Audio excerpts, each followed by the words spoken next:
Well, once again, it's time. It's time to look at the movies and the things and everything like that. And we go out to the left coast of the United States, where we find Michael Snyder sitting by his computer, ready to tell us what he's written down this week as good and bad. He's making a list and checking it twice. Hello, Michael. Hey, it's me, Movie Claus. That's right, I am judging, and I'm going to hand out gifts. And speaking of gifts, let's start with the new film Gifted. Filmmaker Mark Webb, director of the adorable 500 Days of Summer, which I absolutely loved, and Amazing Spider-Man 1 and 2, not the Sam Raimi trilogy, which I kind of tolerated, directs this drama about a guy named Frank, played by, oh my God, it's Captain America himself, Chris Evans. He's a single man raising his child prodigy niece, Mary, who is drawn into a custody battle with his mother over the kid.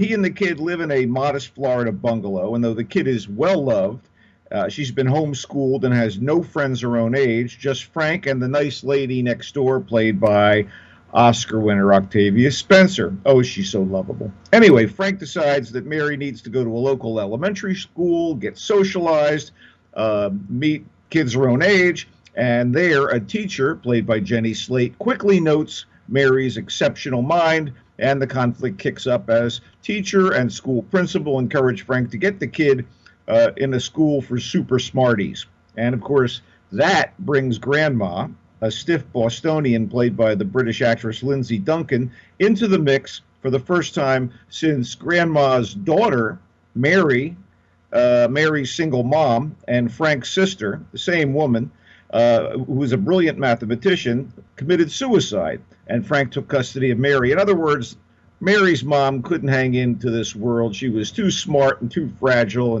and she ends it, and that creates all of this conflict.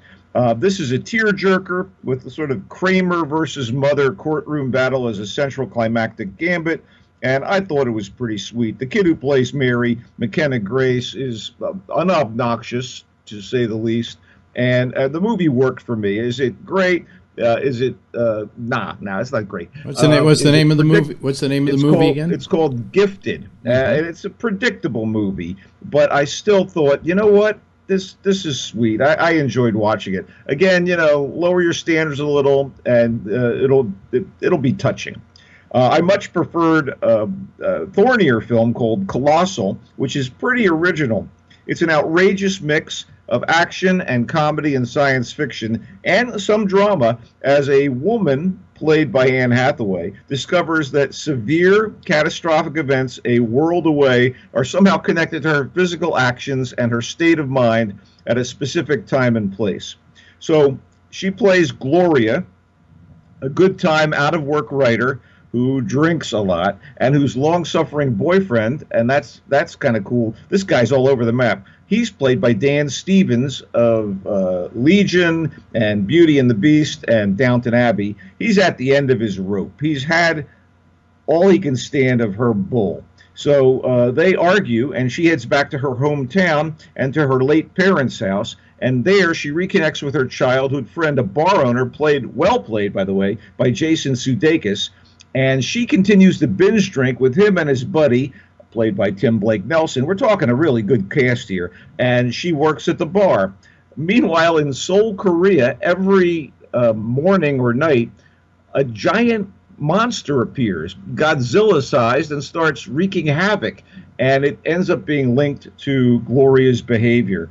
And soon other complications develop, because it turns out that she and the Jason Sudeikis character have a history. Despite the science fiction premise and the unlikely kaiju movie elements, kaijus, giant monsters, this is in fact a very personal drama about substance abuse and abusive relationships. Underneath the comedy, this is going on. Anyway, I was totally caught up in it. The writer-director, Nacho Vigalondo is the writer-director's name, does a fantastic job here. It's the craziest premise, and for some reason, it worked for me. In any event, Colossal, though not colossal, is colossally ambitious, and I found it to be alternately surprising and charming and thoughtful, despite the silliness.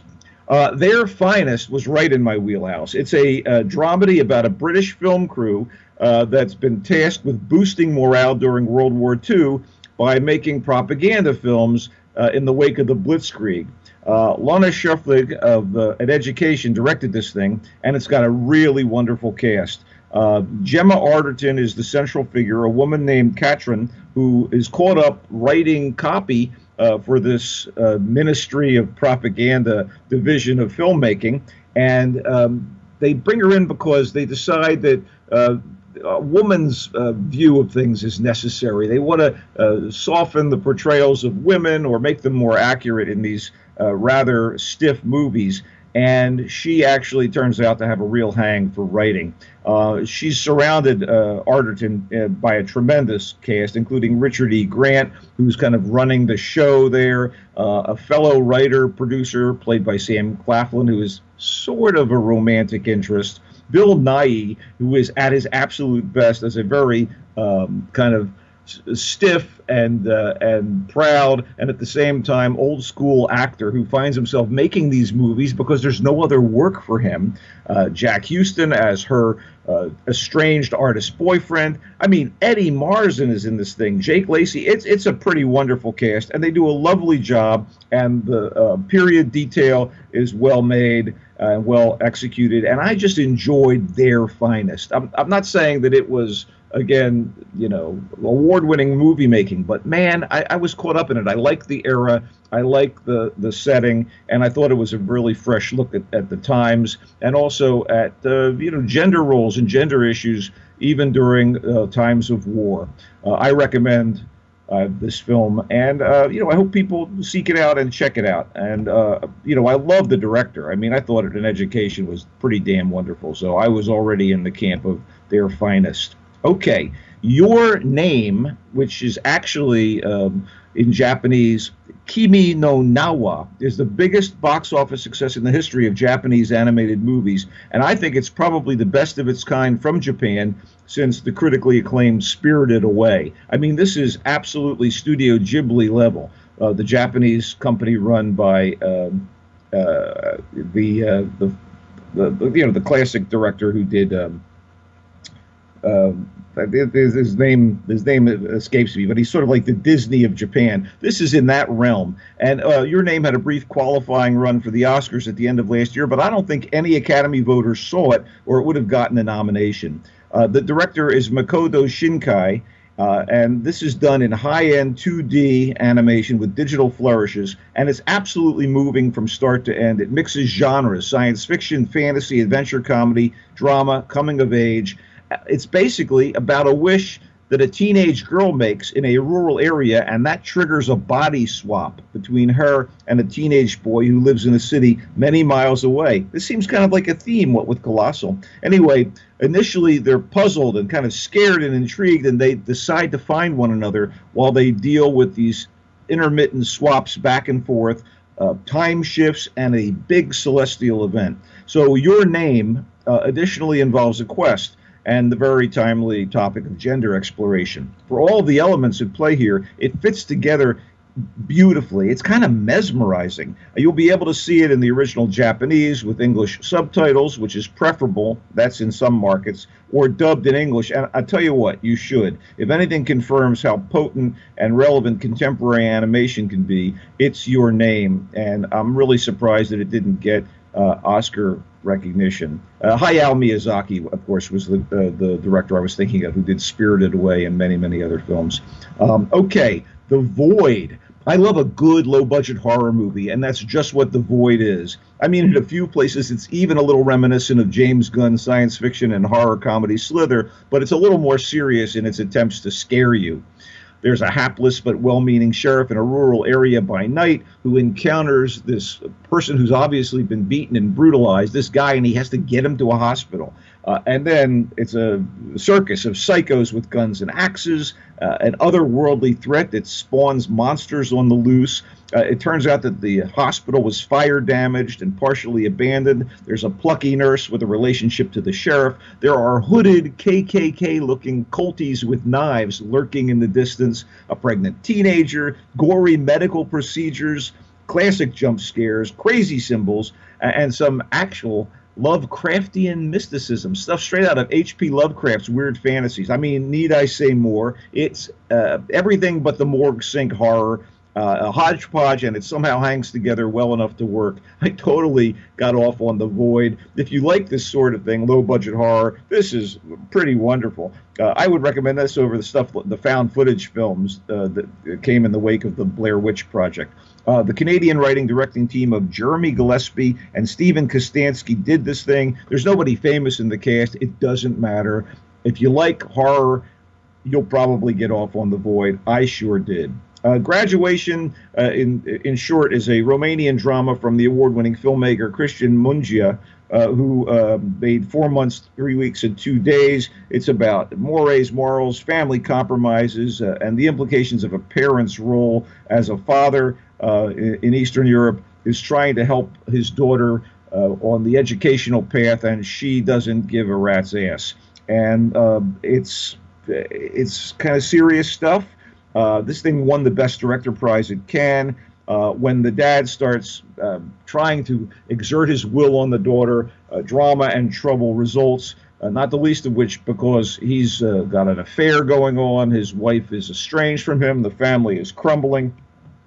This is with subtitles, so you may turn away from it. And I thought 4 months, 3 weeks, and 2 days was a better film than Graduation. But still, this is smart and moving movie making, and it's a trip to Eastern Europe where things are not at their best even now. Romania is not really much of a tourist destination as depicted in this film, and he wants the kid out and into a prestigious British university. She's aiming for a scholarship. There's a lot of tension. I thought Graduation was pretty powerful, pretty solid stuff. Again, I guess not for everybody, and your mileage may vary. Okay, great directors. Walter Hill is an action director whose films The Warriors and 48 Hours are fantastic, but where's he been and what's he been doing? He helms a very wild movie, The Assignment, which is about an assassin who wakes up and discovers that he has undergone gender reassignment surgery, and he's turned into Michelle Rodriguez. And then this guy, or former guy, named Frank, oddly enough, has to try to find the doctor responsible, and that doctor is a surgeon who's been disgraced, played by Sigourney Weaver. Meanwhile, Tony Shalhoub and Anthony LaPaglia are in the cast. This is off the wall, out of control, and hard to swallow, but kind of kinetic and somewhat entertaining trash. I mean, this guy, Walter Hill, is a good director, but this script is a real eye roller. On the other hand, you could do worse than running this at home via a streaming service. The Assignment, boy, I wish it was better, but there you have it. You can't have Oscar winners every time out, as this should be evident to see. Another director that disappointed me, who's done some unbelievably good work, and shockingly enough, Werner Herzog has made a film, and it's a film that he wrote, and it stars Nicole Kidman and Robert Pattinson and James Franco. What an odd selection! And it's a lovely movie, and it's all about a real person, Gertrude Bell, who at the turn of the last century was one of those women that just was not going to stick to the usual mousy roles that certain societies had in store for them. Certainly, British society expected a woman to know her place, and this was a brainy woman, a woman that had a hunger for adventure, and she wants to get out, and she ends up in the desert. This is this should be powerful. There should be a lot of emotion and drama. You should also tell people what the name of it is. I'm about to tell people the name of it. It's Queen of the Desert, and I swear to God, I expected a lot from this thing. I mean, for all of the cheesy flaws, The Assignment is a much more watchable film than Queen of the Desert. This is just dull and inert. This woman was pals with T.E. Lawrence, a.k.a. Lawrence of Arabia, depicted here, in sort of modest fashion, and played by Robert Pattinson, of Twilight. This guy is no Peter O'Toole. And, there should be romance and sprawl and desolate beauty in the desert setting, but this is really not Lawrence of Arabia. And Herzog, try as he might, and he's a fine and singular director when it comes to smaller, more quirky projects. He's not David Lean, director of Lawrence of Arabia. This is kind of stultifying. And James Franco plays this British officer who has an affair with the Nicole Kidman version of Gertrude Bell. Boy, all of that effort, all of that talent, and so disappointing. I wish Queen of the Desert had been better, but it's not. I did not catch Smurfs: The Lost Village. It was in conflict with other movies. It's an animated continuation of the Smurfs franchise. I kind of don't care. And I also missed Going in Style, which is a remake of the 70s film about three elders, three senior citizens who team up to commit some crimes when they find themselves in financial straits. Morgan Freeman, Michael Caine, and Alan Arkin are the three guys here. They all have won Oscars. I didn't go see this thing directed by Zach Braff. Again, conflicts with other screenings, and I thought this might be piffle. You're on your own with that. What are you watching? What do you got in the way of video? Anything? Well, the only thing I would suggest is Netflix has a great documentary, 3 hour-long episodes, called 5 Came Home. And it's about the 5 major directors who went during World War II and made the war films.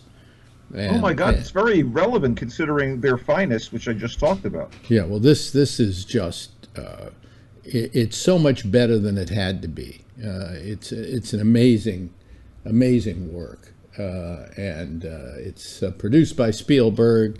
And it just, it deals with George Stevens and John Huston and Frank Capra, and I'm trying to remember the other two, John Ford, and there's one I'm leaving out here, but I can't remember right now. Well, this was the same sort of thing. They were trying to boost morale during the war, using movies. But the stories behind what they went through.